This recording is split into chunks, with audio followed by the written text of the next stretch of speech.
الحمدللہ رب العالمین والصلاة والسلام علی سید الانبیاء والمرسلین والصلاة والسلام علی آباء سید الانبیاء والمرسلین والصلاة والسلام علی امہات سید العالمین والصلاة والسلام علی الانبیاء والمرسلین لا سیما افضل البشر بعد الانبیاء بالقول الغالب خیر الناصرین سیدنا ابو طالب علیہ الصلاۃ والسلام وعلی آلہ واصحابہ واہل بیتہ وعطرتہ وعشیرتہ اجمعین اما بعد فاعوذ باللہ من الشیطان الرجیم بسم اللہ الرحمن الرحیم انما یرید اللہ لیذہب عنکم الرجس اہل البیت ویطہرکم تطہیرا صدق اللہ مولانا العظیم وبلغنا رسولہ النبی العظیم الرؤوف الرحیم ان اللہ وملائکتہ یصلون علی النبی یا ایھا الذین آمنوا صلوا علیہ وسلموا تسلیما اللہم صل علی سیدنا مولانا محمد وعلی آل سیدنا مولانا محمد کما صلیت علی ابراہیم وعلی آل ابراہیم انک حمید مجید اللہم بارک علی محمد وعلی آل محمد کما بارکت علی ابراہیم وعلی آل ابراہیم انک حمید مجید الصلاۃ والسلام علیک یا سیدی یا رسول اللہ وعلی آلک واصحابک یا سیدی یا حبیب اللہ الصلاۃ والسلام علیک یا سیدی یا خیر خلق اللہ وعلی آلک واصحابک یا سیدی یا حبیب اللہ۔ بحمد اللہ تعالیٰ حاضرین و ناظرین، اللہ تعالیٰ کے فضل و احسان سے ہم سلسلہ بار گفتگو کر رہے ہیں عصمت زہرا صلوات اللہ تعالیٰ علیہا پر۔ ہم نے اپنی پچھلی گفتگو میں یہ دلائل کے ساتھ عرض کر دیا تھا کہ حضرت فاطمۃ الزہرا صلوات اللہ تعالیٰ علیہا کے لیے عصمت کسی عظمت کا باعث نہیں ہے، بلکہ وہ عصمت میں خود معیار ہیں۔ اور اس سے چند پروگرام پہلے میں یہ بات میں نے بابر کرائی تھی کہ اللہ تعالیٰ نے سیدہ فاطمۃ الزہرا کے پیکر عصمت کو اپنے دین کی حجت قرار دیا ہے۔ جب اللہ تعالیٰ بطور حوالہ جس ذات کو اپنے دین کی حجت کے طور پر پیش کر رہا ہے اور دین کے ثبوت میں پیش کر رہا ہے، دین کی قوت میں پیش کر رہا ہے، تو پھر اس قوت اور حجت کے اندر امکان خطا کا تصور قائم کرنا یہ ظلم بھی ہے، جرم بھی ہے، شرمناک بھی ہے۔ بلکہ اگر کوئی شخص خود سے یہ کہتا ہے کہ میں اللہ تعالیٰ کی حجتوں میں نقص کے امکان کا قائل ہوں تو وہ دائرہ اسلام سے بھی خارج ہے۔ باقی آیات کے اندر بھی آپ نے سماعت فرمایا۔ میں انشاءاللہ ایک ربط کے ساتھ عرض کرنا چاہتا ہوں۔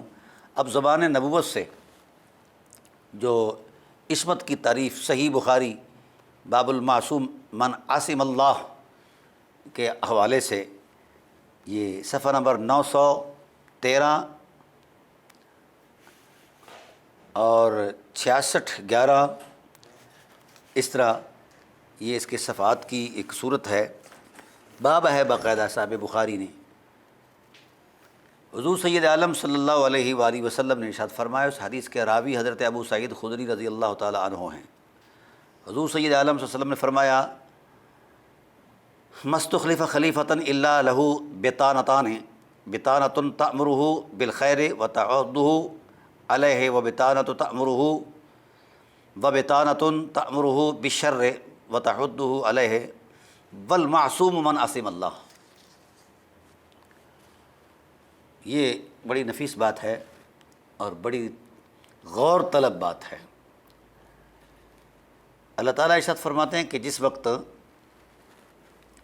اللہ تعالیٰ کسی کو نائب بناتا ہے، کو منصب دیتا ہے، تو اس کو دو بطانتیں دیتا ہے، دو وہ چیزیں دیتا ہے، ہاں جی، کوئی اس کو خیر کی طرف، کچھ اس کو شر کی طرف ابھارتے ہیں۔ اور حضور نے نبوت کی زبان سے، آقا علیہ الصلوۃ والسلام کی ذات والا صفات نے نبوت کی زبان سے عصمت کی تعریف بیان فرمائی ہے۔ فرمایا والمعصوم من عصم اللہ، معصوم وہ ہے جس کو اللہ عصمت عطا کرے، جس کو اللہ اپنے نور میں ڈھانپ کر اللہ ان غیر اخلاقی رویوں سے اس کو دور رکھے اور اللہ تعالیٰ اسے بچا لے۔ اب میرا یہاں اعتراض ہے، ایک سوال ہے تمام روئے کائنات کے اہل سنت علماء پر، روئے کائنات کے خواہ وہ شرق میں ہوں یا غرب میں ہوں۔ کتابیں سجا کر میز پر کلپ جاری کرنا اور بات ہے، دلیل کی تسلسل میں بات کرنا اور بات ہے۔ ہم کسی سے مقابلہ نہیں چاہتے، نہ ہمارا کوئی فریق ہے، نہ ہم کسی کا فریق بننا چاہتے ہیں۔ جہاں رسالت نے جو نشاندہی فرمائی ہے اس نشاندہی پر اعتقاد ہر ایک مسلمان کا فرض ہے جس نے کلمہ دل سے پڑھا ہے۔ اب رسول اللہ صلی اللہ علیہ وسلم نے عصمت کی جو تعریف بیان فرمائی ہے، اہل علم کے وضع کردہ قواعد عصمت کے خلاف ہے۔ قاعدہ یہ تھا اہل سنت علماء کا ہے، وضع کردہ کے خلاف ہے۔ قواعد عصمت، قاعدہ یہ تھا اہل سنت ہے، وضع کردہ قاعدہ یہ تھا اہل سنت ہے،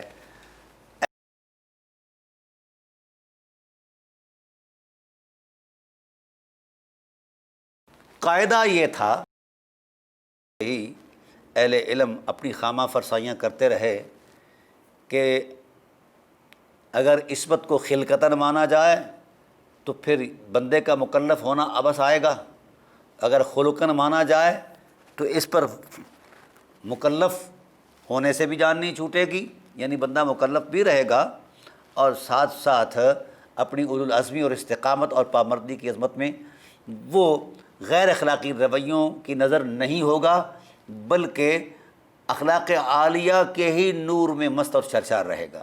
یہ ایک تعریف تھی، لیکن اس ساری تعریف جو اہل سنت کے ہاں مسلم تعریف ہے، کیونکہ میں پہلے اس پر بہت ساری گفتگو کر چکا ہوں، اہل سنت کے ہاں معروف تعریف یہ ہے کہ بندہ اپنے عزم اور استقلال کے ساتھ اتنا پختہ ہو کہ وہ گناہ کی طرف مائل نہ ہو، شر کی طرف مائل نہ ہو، خیر کی طرف مائل ہو۔ اب سید عالم صلی اللہ علیہ وسلم کی ذات نے عصمت کا جو تقدس ہے وہ نبوت کی زبان سے بندہ خواہ مکلف ہے، بندے کے سپرد نہیں کیا۔ یہ بات ذہن میں رہے۔ علماء اہل سنت نے یہ کہا تھا کہ اللہ بندے میں گناہ پیدا نہ کرے، اللہ تعالیٰ بندے میں گناہ پیدا نہ کرے، یعنی اس میں اتنی عظیمت کا نور بھر دے کہ وہ گناہ کی طرف نہ جائے، لیکن قدرت گناہ موجود ہے۔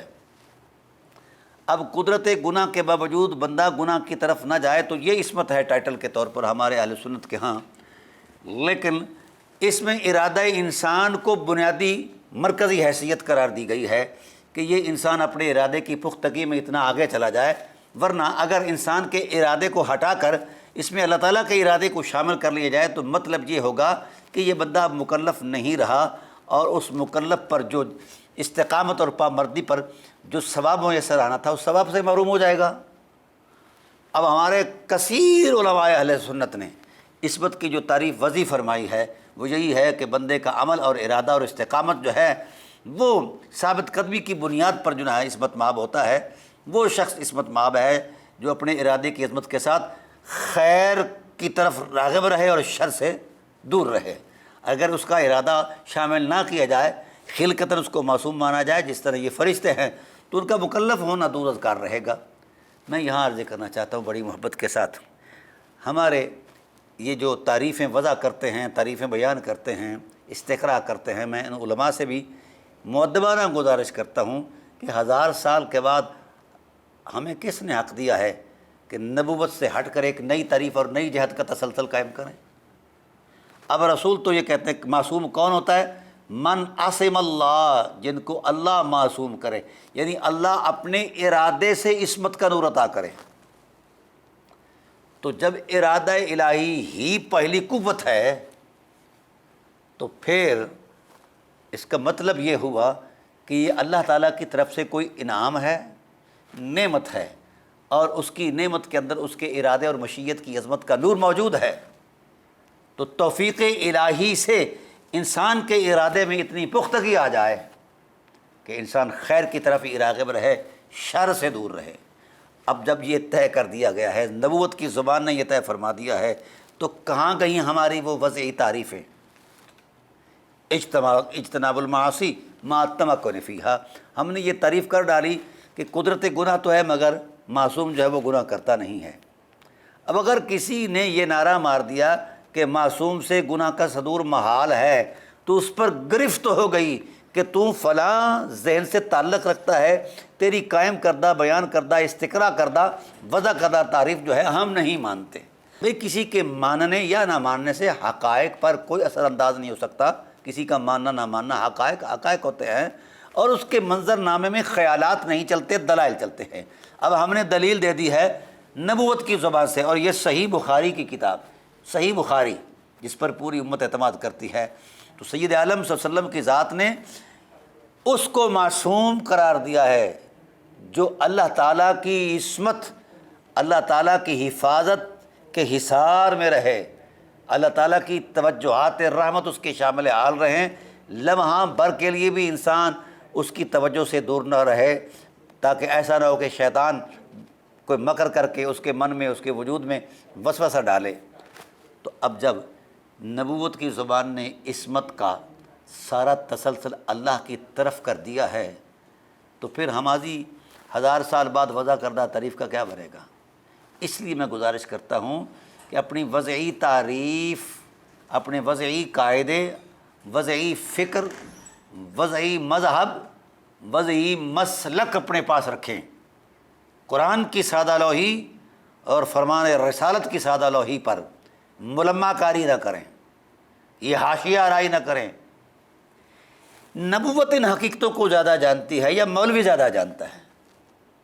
تو جب یہ طے ہے کہ نبوت نے جو کچھ کہنا ہے وحی کے نور میں کہنا ہے، مولوی صاحب نے جو کچھ کہنا ہے وہ خیال اور استقراء کے تسلسل میں کہنا ہے، کہاں قاعدے بنائے جا رہے ہیں، اور یہ حقیقتیں قاعدوں سے صدیوں پہلے ہیں، جس کو قرآن واللہ یعصمک من الناس، یہاں بھی عصمت کا ایک تصور موجود ہے ایک خاص اعتبار سے۔ تو میں عرض یہ کرنا چاہتا ہوں، جھگڑا نہیں ہے۔ میں نے پہلے دن یہ عرض کیا تھا، اور کئی چینلوں پر میں کئی فورموں پر یہ کہہ چکا ہوں کہ عصمت اگر خلقی وصف ہے تو اخلاق بنتے ہی حرم نبوت میں ہیں۔ ان نفوس قدسیہ کو کہیں سے اخلاق لانے کی، حاصل کرنے کی نہ حاجت ہے، نہ ضرورت ہے، نہ یہ کبھی کہیں گئے ہیں کچھ سیکھنے۔ یہ تو حرم نبوت میں وحی نازل ہوتی رہی، وَقَرْنَ فِي بُيُوتِكُنَّ وَلَا تَبَرَّجْنَ تَبَرُّجَ الْجَاهِلِيَّةِ وَأَقِمْنَ الصَّلَاةَ وَآتِينَ الزَّكَاةَ وَأَطِيعْنَ اللَّهَ وَرَسُولَهُ إِنَّمَا يُرِيدُ اللَّهُ لِيُذْهِبَ عَنكُمُ الرِّجْسَ أَهْلَ الْبَيْتِ وَيُطَهِّرَكُمْ تَطْهِيرًا وَاذْكُرْنَ مَا يُتْلَى فِي بُيُوتِكُنَّ۔ حضور کے حرم کا سارا ماحول، خواہ اولاد اطہار ہو، خواہ ازواج مطہرات ہوں، خواہ ازواج مطہرات ہوں، ان کی شرافت جو ہے وہ خدائے ذوالجلال کے ذمہ کرم پر ہے، اللہ ان کی حفاظت فرماتا ہے۔ حضرت مریم صلوات اللہ تعالیٰ علیہا کے معاملے میں میں نے سینکڑوں آیات کے تسلسل میں ان کی عصمت کا بیان کیا تھا، آپ وہ سماعت فرما چکے ہیں، اب دہرانے کی ضرورت نہیں ہے۔ تاہم اتنی بات ضرور ہے کہ ہمیں تو ان نفوس قدسیہ کی تکریم پر ایمان لانے کا پابند کیا گیا تھا، اور ہم نے ان کو موضوع بحث بنا لیا ہے۔ الحمدللہ میں اللہ تعالیٰ کا اس بات پر شکر ادا کرتا ہوں کہ اللہ نے مجھے جو توفیق بخشی ہے، مجھے ان کے خلاف زبان درازی کرنے سے اللہ تعالیٰ کی ذات نے محفوظ رکھا، اور ان کی تکریم میں بولنے کے لیے اللہ تعالیٰ کی ذات نے مجھے یہ توفیق بخشی ہے۔ میں سرعام بربلا اللہ کی بارگاہ میں اپنے گناہوں سے بھی توبہ کرتا ہوں، اور اللہ کا شکر ادا کرتا ہوں کہ پروردگار عالم تیری توفیق کا میں لا تعداد مرتبہ شکر بھی ادا کر پاؤں تو میں نہیں کر سکتا، کہ تو نے مجھے میری زبان اس لیے مجھے توفیق بخشی کہ میں تیرے محبوب کے حرم کی عظمتوں کو بیان کروں۔ وجہ یہ ہے، یہ میرا خیال نہیں ہے، حرم نبوت کی عظمتوں کا تقدس قرآن بھی بیان کر رہا ہے، صاحب قرآن صلی اللہ علیہ وآلہ وسلم بھی بیان فرما رہے ہیں۔ میں یہاں سورہ نور کی آپ کو میں سیر کراتا ہوں تاکہ آپ کو اندازہ ہو جائے جس حرم میں ہم تاک جھانک رہے ہیں، اس حرم پر تو اللہ کے حسن کا پہرا ہے، اللہ کے نور کے جلووں کا پہرا ہے، اللہ کی حفاظت کا پہرا ہے، اللہ تعالیٰ کی طرف سے صیانت کا پہرا ہے، عصمتوں کو وہاں سے وجود بخشا جاتا ہے۔ خدا را حضور کے حرم کے بارے میں سوچنا چھوڑ دیں۔ خدا ذوالجلال نے تو یہاں تک ارشاد فرما دیا۔ اب ارشاد میں آپ کو اس تسلسل میں عرض کر رہا ہوں ام المومنین محبوب کائنات حضرت بی بی عائشہ صدیقہ صلوات اللہ تعالی علیہا کی بابت کچھ منافقین نے غلط الفاظ بولے. میں ساری وضاحتوں میں اس لیے نہیں اترتا کہ مجھے ہر میں نبوت کی حرمت کا اندازہ بھی ہے اور حیا بھی ہے، اور قرآن کریم نے جو اس بارے میں ایک حکم دیا ہے وہ بھی ملحوظ ہے. منافقین نے یہ ہوا اڑائی تو اللہ تعالیٰ کی ذات نے، حالانکہ الزام تو انبیاء علیہ السلام پر بھی لوگوں نے لگائے، تو الزام لگانا اور بات ہے، الزام کا ثابت کرنا اور بات ہے. رسول اللہ صلی اللہ علیہ وآلہ وسلم سے لے کر ہر نبی کے ساتھ یہ کھلیان کیا گیا ہے. تو کیا خیال ہے جس طرح کے الزامات یہ رقیق یہ کفار لگایا کرتے تھے، مشرکین لگایا کرتے تھے، کیا ہم ان الزامات کو ذہن میں تصور کر کے ہم ان الزامات کی ٹو میں لگیں؟ اللہ کے پیغمبر الزاموں سے بلند ہیں اور ان تصورات سے، عظمت سے بلند ہیں. اب اللہ تعالیٰ کی ذات نے کہاں سے شروع کیا؟ الزام کو الزام نہیں کہا.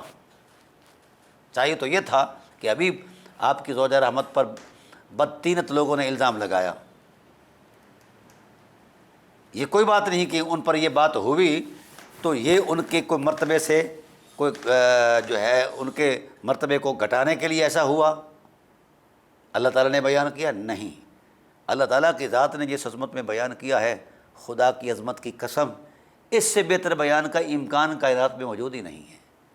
جب آغاز کرتا ہے خدا ذوالجلال، ہوش سے سنیں یہ لوگ جو حرم نبوت کی بابت بک بک کرتے ہیں اور گھر میں بیٹھ کر تبصرے کرتے ہیں اور اپنی بغلوں میں منہ دبا دبا کر کرتے ہیں، خدا کے غضب سے ڈر جائیں. حضور کا سارا حرم محترم ہے، بلکہ حضور کے حرم میں خدمت کرنے والے غلام بھی محترم ہیں. حضرت ابو رافع حضور کے حرم کا غلام تھا. زکوٰۃ کا نصاب، زکوٰۃ کا نظام نازل ہوا تو حضور صلی اللہ علیہ وسلم کی ذات نے اس نظام کو نافذ کر کے زکوٰۃ جمع کرنے کے لیے کلیکٹرز جو ہیں، کلیکشن کرنے والے، وہ متعین فرمائے اور وہ عمراء سے لے کر غربا تک پہنچایا کرتے تھے. اور اس میں سے قرآن پاک نے کہا ہے کہ والعاملین علیہا، جو زکوٰۃ جمع کرتا ہے وہ سارے معاملات سے ڈسکنیکٹ ہو کر اسی ڈیوٹی پر لگا رہتا ہے، وہ اپنا وقت دیتا ہے، لہذا اس کو اس کے وقت کے دورانیے کا معاوضہ دیا جائے اسی زکوٰۃ میں سے. یہ مصرف ہے زکوٰۃ کا. تو ابو رافع حضور کا غلام تھا، لیکن نادار تھا، غریب تھا، مفلس تھا، لیکن کبھی زندگی میں اس نے اپنی مفلسی کا شکوہ نہیں کیا، نہ حضور سے شکایت کی، نہ یہ کبھی استدعا کی کہ یا رسول اللہ میرے حالات بہتر ہو جائیں. بس اس صبر ضبط کے ساتھ حضور کی خدمت کرتا اور کاشانہ نبوت میں جھاڑو دیتا، جہاں جو کچھ بھی اس کو میسر آتا خدمت کے لیے وہ کرتا.